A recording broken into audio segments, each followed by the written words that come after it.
NMC नागपूरचा result लागलेला आहे. त्याच्यापैकी स्टाफ नर्सचा फायनल स्कोर आलेला आहे आणि पात्र होण्यासाठी म्हणजे एलिजिबल होण्यासाठी मिनिमम किती मार्क्स पाहिजे ते पण मी तुम्हाला दाखवतो. ऑलरेडी म्हणजे फक्त स्टाफ नर्सचा नाही, सर्व अदर कॅडरचा पण रिझल्ट आलेला आहे. हे NMCची नागपूरची वेबसाईट. याच्यावर तुम्ही इथं गेल्यानंतर तुम्हाला याच्यामध्ये हे NMC रिक्रुटमेंट ऑप्शन दिसेल. याच्यावर क्लिक केलं तुम्ही तर तुम्हाला हे असं वाला विंडो ओपन होईल. याच्यामध्ये तुम्ही बघू शकता कोणते कोणते ॲडव्हर्टाइजमेंट नोटीस रिगार्डिंग नॉर्मलायझेशनचं पण नोटीस आलेलं आहे. त्याच्यानंतर स्कोर आलेले आहेत सर्वांचे व्हेरियस पोस्ट. त्याच्यानंतर ज्युनियर इंजिनियर इलेक्ट्रिकल आणि इथे आपलं स्टाफ नर्स GNMचं तो पण स्कोर आलेला आहे. त्याच्यानंतर ॲडव्हर्टाइजमेंट रिगार्डिंग ट्री ऑफिसर म्हणजे सर्वच पोस्टचे नॉर्मलायझेशन नंतरचे रिझल्ट आलेले आहेत. याच्या आधी नॉर्मलायझेशन होऊन जे ऑब्जेक्शन आले होते तर त्याचं पण आलं होतं की कोणत्या ऑब्जेक्शन ॲप्रूव्ह झालेले आहेत. ठीक आहे, त्याच्यामध्ये स्टाफ नर्सचं काही चेंजेस नव्हते. तर आता नॉर्मलायझेशन होऊन फायनल स्कोर आलेले आहेत. तर एक नोटीस पण आलेली आहे ते पण दाखवतो आणि स्कोर पण हे वालं सूचनापत्र आलेलं आहे बघा 15 तारखेचं. आज NMC नागपूरकडून 15 तारखेचं. ठीक आहे, सूचनापत्र काय जाहिरात क्रमांक 804 PR. ठीक आहे, हा नंबर आहे ॲडव्हर्टाईज नंबरचा 23/12/2024. आणि नागपूर महानगरपालिकेच्या कनिष्ठ अभियंता स्थापत्य स्थानिक कनिष्ठ अभियंता विद्युत स्थापत्य अभियांत्रिकी सहाय्यक आणि नर्स परिचारिका GNM व वृक्ष अधिकारी या संवर्गातील 245 रिक्त पदाकरिता टोटल 245 पोस्ट होते सर्वांच्या. 245 रिक्त पदाकरिता प्रसिद्ध करण्यात आलेल्या जाहिरातीच्या अनुषंगाने 20/3 ते 27/3 ह्या ह्या पिरियडमध्ये एक्झाम झाल्या होत्या. या कालावधीमध्ये बाह्य संस्थेमार्फत राज्यातील विविध जिल्ह्यातील केंद्रावर परीक्षा घेण्यात आली होती. त्या अनुषंगाने बाह्य संस्थेमार्फत म्हणजे बाहेरची संस्था म्हणजे ज्यांना टेंडर दिलं होतं एक्झामसाठी TCSला ते प्राप्त झालेल्या परीक्षेचे सामान्यीकरण गुण म्हणजे नॉर्मलायझेशन स्कोर आज दिनांक 15/5/2025 रोजी प्रसिद्ध करण्यात येत आहे. आज तुमचा रिझल्ट आहे, फक्त सिलेक्शन लिस्ट नाही आहे. हा रिझल्ट लागलेला आहे, तुमचे फायनल स्कोर आलेले आहेत पण आणखीन सिलेक्शन लिस्ट आलेले आहेत. सिलेक्शन लिस्ट आता याच्यानंतर येतील. ठीक आहे, भरती प्रक्रियेसंदर्भात वेळोवेळी प्रसिद्ध होणारी माहिती व सूचना नागपूर महानगरपालिकेच्या संकेतस्थळावर प्रसिद्ध होणार असल्याने ठीक आहे हे चेक करत राहा म्हणून सांगितलं यांनी. तर हे एक नोटीस आलेलं आहे.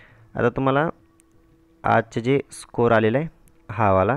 ठीक आहे, आता सर्व PDF तुम्ही डाउनलोड करू शकता. जर दुसऱ्या कॅडरचे कोणी असतील इंजिनियर वगैरे तर एक junior engineer electrical tree officer civil engineer assistant हे इथे तुम्ही पुढे PDFचा जो लोगो आहे त्याच्यावर डाउनलोड करू शकता. आणि हे PDF आपण ग्रुपवर पण टाकलेले आहे, ते स्टाफ नर्सचे पण हे वाला तुम्हाला ग्रुपवर मिळेल आपल्या.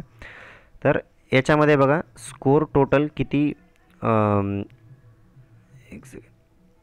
ओके हां बघा हे रोल नंबर आहे, हे ॲप्लिकंट नेम, हे पोस्ट नेम GNM. त्याच्यानंतर mark after objection raw score, हे रॉ स्कोर आहे तुमचा. रॉ स्कोर म्हणजे ऑब्जेक्शन नंतरचा, काही ऑब्जेक्शनमध्ये काही कुणाचे चेंजेस झाले असेल पण स्टाफ नर्समध्ये काही चेंजेस झाले नव्हते तर तुमचा जो याच्या आधीचा जो आन्सर किंवाला स्कोर होता तो वालाच राहील तुमचा रॉ स्कोर. ठीक आहे, तर तो रॉ स्कोर आहे. त्याच्यानंतर प्रोरेटेड मार्क आणि मार्क आफ्टर नॉर्मलायझेशन याच्यामध्ये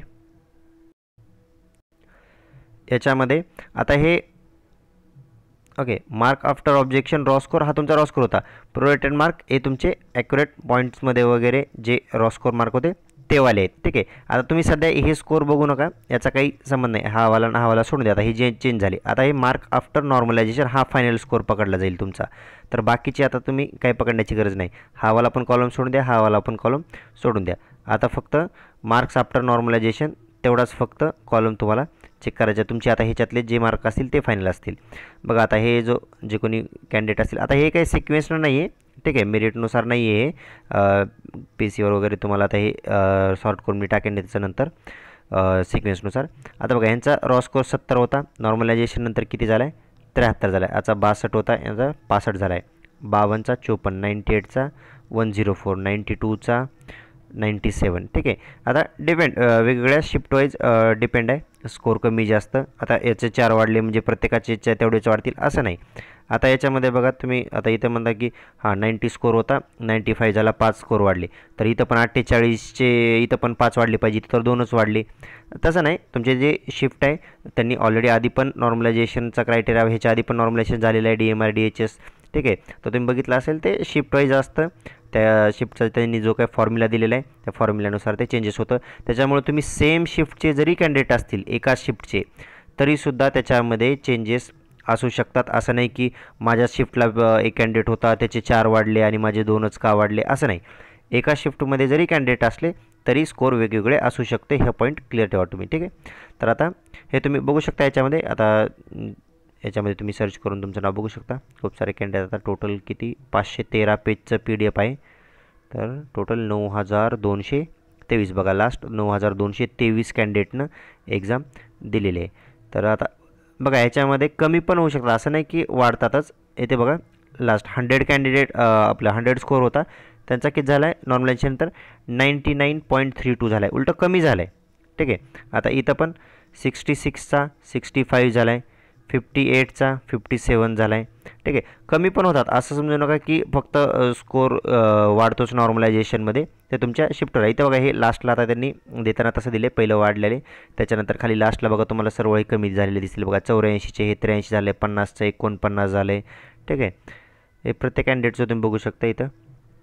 78चं 77, 54चं 53, 88चं 87, 64चं 63, 56चं 55 कमी पण झालेत. तर तुम्ही चेक करू शकता ह्याच्यामध्ये तुमचं जे काही स्कोर असेल ते. पण आता फायनल स्कोर राहील तुमचा हा, जे आफ्टर नॉर्मलायझेशनवाला राहील तो स्कोर तुमचा हा वाला फायनल राहील. हे मागचे आता बघणं याचं काही नाही, ठीक आहे. आता हा स्कोर फायनल पकडला जाईल, याच्या बेसवरच तुमचा सिलेक्शन लिस्ट बनेल. आता क्वालिफाईंग क्रायटेरिया काय आहे तुमचा, आता काय ज्यामध्ये जर 90, 100, ठीक आहे. तर मी तुम्हाला दाखवतो. ही आपली नोटिफिकेशन जी ॲड निघाली होती आपली 23/12/2024, ठीक आहे, जी ॲड निघाली होती ती ॲड. तर आता याच्यामध्ये बघा क्रायटेरिया, याच्यामध्ये निवड पद्धतीमध्ये त्यांनी क्लिअर दिलं होतं.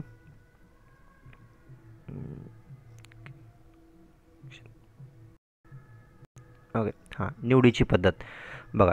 निवडीची पद्धत सर्व पदासाठी संगणक प्रणालीद्वारे ऑनलाईन परीक्षा वस्तुनिष्ठ म्हणजे MCQ टाईप परीक्षा राज्यातील निश्चित केलेल्या केंद्रावर घेण्यात येईल, ठीक आहे. त्याच्यानंतर नेक्स्ट होतं की नियुक्तीसाठी पात्रतेत उमेदवारांनी बघा हा पॉईंट इम्पॉर्टंट आहे. दुसरा, नियुक्तीच्या पात्रतेसाठी म्हणजे तुम्ही इलिजिबल होण्यासाठी चाचणी परीक्षेत किमान 50% गुण मिळवणे आवश्यक राहील. आता पेपर 200 मार्क्सचा होता, त्याचे 50% म्हणजे मिनिमम तुम्हाला 100 मार्क्स तरी पाहिजे.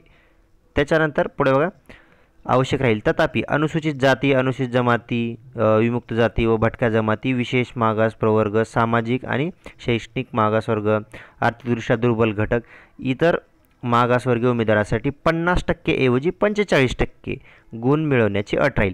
म्हणजे पासिंग क्रायटेरिया याच्यामध्ये किती आहे तर 200चा पेपर होता, 50% म्हणजे मिनिमम 100 गुण पाहिजे, हे ओपनसाठी, ठीक आहे. बाकी जे रिझर्व कॅटेगरीवाले आहेत त्यांना 45% गुण पाहिजे, 45% गुण म्हणजे तुम्हाला 90 मार्क पाहिजे, ठीक आहे. हा पॉईंट क्लिअर ठेवा तुम्ही. याच्यापुढे नेक्स्ट बघा त्यांनी सांगितलं आहे की लेखी परीक्षेतील मागासवर्गीय उमेदवारांनी 45%पेक्षा कमी गुण प्राप्त झाल्यामुळे पर्याप्त उमेदवार उपलब्ध न झाल्यास जाहिरातीत नमूद केलेली पदे रिक्त राहत असली तरीही, हा पॉईंट इम्पॉर्टंट आहे, तरीही कोणत्याही परिस्थितीत किमान पात्र गुणांची टक्केवारी 45%पेक्षा कमी केली जाणार नाही. आणि राखीव उमेदवारांसाठी अराखीव उमेदवारांची 50%पेक्षा कमी गुण प्राप्त झाल्यामुळे पर्याप्त उमेदवार उपलब्ध न झाल्या जाहिरातील नमूद पदे रिक्त राहत असली तरीही कोणत्याही परिस्थितीत किमान पात्र गुणाची टक्केवारी 50%पेक्षा कमी केली जाणार नाही. म्हणजे तुमचं जागा व्हॅकंट राहिल्या तरी चालतील. यांनी क्लिअरली सांगितलं आहे की आता DMRDHSच्या वेळी जे झाले त्याच्यावरून त्यांनी आधीच प्रिपरेशन केले, त्यांनी नोटिफिकेशनमध्येच टाकलं होतं की जागा व्हॅकंट राहिल्या तरी चालतील, पण तुम्हाला जर मार्क कमी असतील, तुम्ही जर पास नसताल, ओपन कॅटेगरीसाठी 100, रिझर्व कॅटेगरीसाठी 90 मार्क पाहिजे मिनिमम पासिंगसाठी. जर जागा व्हॅकंट राहत असेल आणि तुम्हाला त्याच्यापेक्षा कमी मार्क आहेत तरीसुद्धा ते जागा व्हॅकंट राहतील, पण ते जागा भरल्या जाणार नाहीत. ओके, हा पॉईंट क्लिअर.